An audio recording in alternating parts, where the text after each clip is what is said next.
बिस्मिल्लाहिर्रहमानिर्रहीम। अस्सलाम वालेकुम व्यूवर, क्या हाल है? उम्मीद करती हूँ आप सब खैरियत के साथ होंगे। आज आपकी खिदमत में हाजिर हैं एक न्यू टॉपिक के साथ।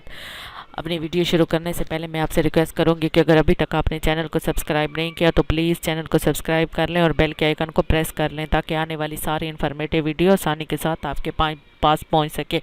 तो अपनी वीडियो शुरू करते हैं। देखें, जैसे आपको स्क्रीन पे नज़र आ रहा है कि एचबीएल पर्सनल लोन। आज हम एचबीएल के पर्सनल लोन को डिस्कस करेंगे। पर्सनल लोन का मतलब कि एचबीएल जो लोन्स ऑफ़र कर रहा है अपने क्लाइंट को, अपने कस्टमर को, तो वो लोन हम डिस्कस करेंगे। लोन फॉर एवरी ड्रीम, यानी कि ये लोन आपका हर ख्वाब पूरा कर सकता है। ये लोन की फैसिलिटी है, ये उन लोगों को असिस्ट करता है जो चाहते हैं कि हम अपनी नीड्स को फुलफिल करें। तो ये लोन आपको किस तरह मिलेगा, कौन से पर्सन इसके लिए एलिजिबल होंगे, इसके क्या मार्कअप रेट्स चल रही हैं, कौन क्या इसका आपको बेनिफिट्स होंगे, किस तरह इनका इंस्टॉलमेंट का प्लान्स होता है, वो सारी चीज़ें हम अपनी वीडियो में वन बाय वन डिस्कस करेंगे। तो प्लीज़ आप वीडियो को एंड तक लाजमी देखिएगा ताकि आपको सारा टॉपिक समझ आ जाए। तो सबसे पहले जो हम इसका जनरल ओवरव्यू देख लेते हैं। Loan facility that provide your financial assistant whenever you need it. This will help you finance your dreams as well as be your support is difficult times. यानी कि ये वो लोन है जो आपको डिफ़िकल्ट टाइम में facilitate करता है, यानी कि आपकी नीड्स को फुलफ़िल करता है और आपकी जो टाइम को, डिफ़िकल्ट टाइम को, मुश्किल टाइम को ये आपको आसानी में बदल देता है।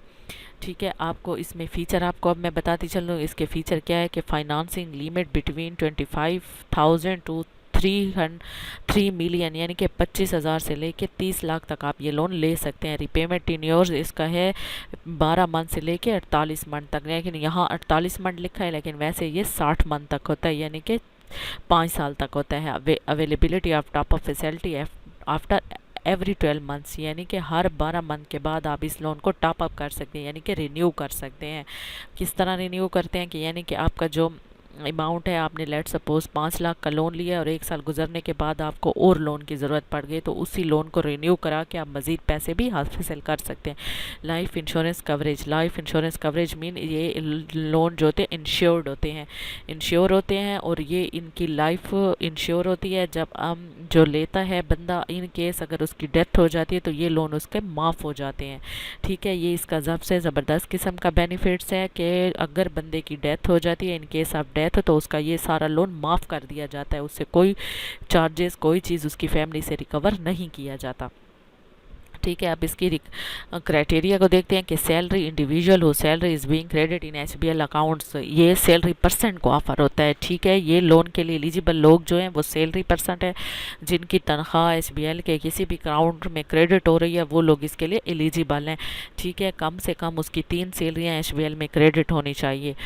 3 सैलरियाँ अगर उसकी क्रेडिट हैं एचबीएल में तो वो इस लोन के लिए एलिजिबल है। एप्लीकेंट टू बी 21 ईयर, यानी कि 21 साल का एप्लीकेंट होना चाहिए। और more than a time of loan application and 60 year और less than time of loan maturity, यानी कि जब वो लोन उसका मेच्योर हो रहा है तो वो 60 साल के अंदर होना चाहिए उसकी एज।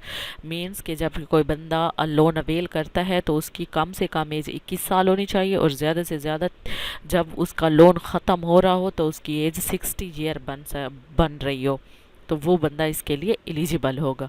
अच्छा, इसका अप्लाई करने का तरीका क्या है कि इसके साथ आपको वेरीफाई कॉपी देनी पड़ेगी सीएनआईसी की, वेरीफाई कॉपी आप सैलरी स्लिप देनी पड़ेगी, लेटर ऑफ एम्प्लॉयर देना पड़ेगा।